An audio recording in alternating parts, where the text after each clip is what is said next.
Assalamualaikum warahmatullahi wabarakatuh. Nama saya Rizky Ardiansyah, peserta Latsar gelombang 3, kelas A20, kelompok 4. Pada kesempatan kali ini saya akan coba menjelaskan terkait modul 3 pada agenda 1, yaitu tentang kesiapsiagaan bela negara. Baik, pengertian kesiapsiagaan bela negara sendiri adalah suatu keadaan siap siaga yang dimiliki oleh seseorang baik secara fisik, mental maupun sosial dalam menghadapi situasi kerja yang beragam yang dilakukan berdasarkan kebulatan sikap dan tekad secara ikhlas dan sadar disertai kerelaan berkorban sepenuh jiwa raga yang dilandasi oleh kecintaan terhadap negara Kesatuan Republik Indonesia berdasarkan Pancasila dan Undang-Undang Dasar 1945 untuk menjaga, merawat, dan menjamin kelangsungan hidup berbangsa dan bernegara. Selanjutnya ada unsur-unsur pada kesiapsiagaan negara ini. Di antaranya ada kesiapsiagaan jasmani. Mengapa kesiapsiagaan jasmani ini diperlukan? Karena kesiapsiagaan jasmani ini berguna untuk menopang keseharian kita sebagai warga negara, keseharian kita sebagai ASN yang memberikan pelayanan kepada masyarakat. Jadi sebagai ASN kita harus tetap prima, seperti moto Kementerian prima. Selanjutnya yaitu kesiapsiagaan mental. Kesiapsiagaan mental diperlukan karena dengan memiliki kondisi mental yang baik dan yang bagus, diri kita sebagai ASN dapat menyesuaikan segala perubahan yang akan datang di masa mendatang. Jadi kesiapsiagaan secara fisik dan mental sangat dibutuhkan. Tidak hanya fisik saja, tidak hanya mental saja, tetapi dua-duanya sangat dibutuhkan. Selanjutnya, saya akan coba menjelaskan tentang beberapa hal atau pelajaran yang terdapat pada modul 3. Di antaranya ada keprotokolan. Jadi, keprotokolan ini adalah serangkaian kegiatan dengan aturan dalam acara kenegaraan atau acara resmi yang meliputi tata tempat, tata upacara, dan tata penghormatan sebagai bentuk penghormatan kepada seseorang sesuai dengan jabatan dan atau kedudukannya dalam negara, pemerintah atau masyarakat. Nah, jadi pada keprotokolan sendiri, saya akan mencoba menjelaskan versi saya. Ini sangat berfungsi ketika kita mendapat atau kita mengundang tamu VIP. Jadi ketika tamu VIP itu datang, semua dari awal sampai akhir sudah jelas. Ketika datang, dia bahkan sebelum datang pun kita harus memikirkan bahwa dia datang naik apa, dia datang jam berapa, pukul berapa, bakal ngapain aja di tempat acara tersebut, apakah ada sambutan atau segala macamnya, dan kalaupun ada sambutan semuanya harus dipersiapkan dengan baik, seperti mic, mimbar. Posisi mimbar juga menentukan kesiapsiapan kita sebagai keprotokolan kita di acara tersebut. Posisi mimbar, even itu posisi bendera pataka, itu harus diperhatikan dengan baik. Jadi hal-hal kecil pun sangat diperhatikan. Bahkan posisi duduk tamu VIP tersebut harus diperhatikan. Dan pada materi kali ini juga dijelaskan sedikit terkait upacara. Yang pertama adalah upacara bendera, yang kedua yaitu bukan upacara bendera. Ketika upacara bendera biasanya memperingati hari-hari besar seperti Hari Sumpah Pemuda, Hari Pahlawan, dan Hari Kemerdekaan. Sesuai dengan namanya, upacara bendera, pastinya pada upacara tersebut terdapat pengibaran dan penurunan bendera.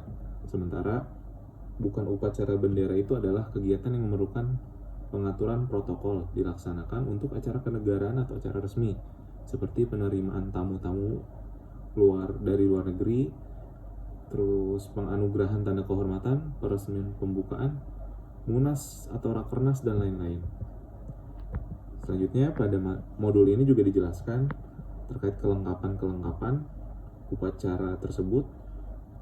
Kalau ketika kita melakukan upacara resmi, kelengkapan yang harus dilengkapi diantaranya ada inspektur upacara, komandan upacara, perwira upacara, peserta upacara, pembawa naskah, pembaca naskah, pembawa acara, serta pembawa atau pengibar bendera.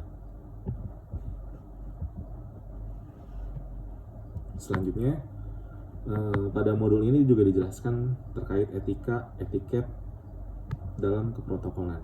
Jadi etika, etiket, dan moral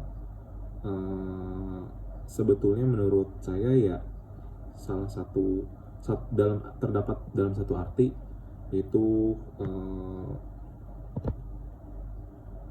watak atau kebiasaan atau adat, sopan santun, atau bertata krama. Jadi menurut saya banyak dari hal ini, etika, etiket, atau moral, yang secara tertulis maupun tidak tertulis. Jadi etika atau etiket ini pun berfungsi sebagai cara kita memvisualisasikan diri kita seperti apa di mata orang lain, dan bisa menjadi penilaian bagi orang lain juga, dan bagaimana cara beretika yang dijelaskan pada modul ini. Pada modul ini dijelaskan dari hal-hal paling kecil seperti kerapihan diri, tata cara berpakaian. Jadi dari ujung rambut sampai ujung kaki semuanya dijelaskan pada modul ini. Seperti rambut harus rapi ketika kita memakai batik, seperti saat ini saya gunakan, bagaimana cara menggunakannya. Di modul ini juga dijelaskan tentang cara duduk yang baik, cara berdiri yang baik, cara berjalan yang baik. Ketika kita menggunakan jas, bagaimana setelan jas kita yang baik, serta cara memakai dasi yang baik pun dijelaskan. Bahkan sampai memakai sepatu dan tas pun dijelaskan pada tulisan ini. Selanjutnya pada tulisan ini juga diterangkan bahwa ada satu hal yang paling penting, tapi mungkin masyarakat luas menganggapnya biasa saja, yaitu adalah table manner. Saya akan coba menjelaskan bagian table manner ini berdasarkan pengalaman saya. Mungkin table manner ini adalah suatu hal yang biasa untuk orang-orang yang ada di lingkungan-lingkungan eksekutif, ada di lingkungan-lingkungan yang memang mereka orang-orang yang memiliki kekuasaan. Nah, untuk orang-orang biasanya untuk mencoba pertama kali belajar table manner, even itu belajar, itu hal yang sangat rumit dan cukup pusing juga, karena segala sesuatu yang ada di meja makan itu sangat diatur, mulai dari posisi piring, posisi gelas minum, posisi semua hal yang ada di meja makan tersebut pasti akan diatur. Dan tata cara mulai dari awal makanan apa yang harus kita makan terlebih dahulu, tata cara kita menggunakan sendok dan garpu. Satu hal yang menarik ternyata ketika saya belajar table manner itu, ketika kita memegang sendok dan garpu, tangan kita tidak boleh mengenai meja makan tersebut. Jadi cukup menggantung, tidak boleh bersandar, tangan kita tidak boleh bersandar pada meja. Dan ketika kita memotong atau mengambil makanan dari piring, diusahakan untuk tidak mengeluarkan suara. Dan selain itu dijelaskan juga sepengalaman saya terkait ini, mungkin yang biasa orang awam lupakan, bahwa sebetulnya ketika kita selesai makan ada aturan-aturan cara menyimpan sendok dan garpu yang benar. Biasanya masih banyak orang-orang menyimpan sendok dan garpu ketika selesai makan itu disilang. Sendok, garpu disilang. Sebetulnya berdasarkan aturan table manner itu berarti kita tidak puas dengan masakan yang kita makan tadi. Jadi istilahnya ya secara simpelnya nggak enak makanannya. Nah, secara mungkin betulnya, seingat saya, ketika kita selesai makan, kita membalikan sendok dan garpu secara lurus. Jadi sejajar seperti ini, dan itu bisa menandakan kalau kita selesai makan. Mungkin Hanya itu yang bisa saya sampaikan pada review materi modul 3 kali ini. Kurang lebihnya mohon maaf. Assalamualaikum warahmatullahi wabarakatuh.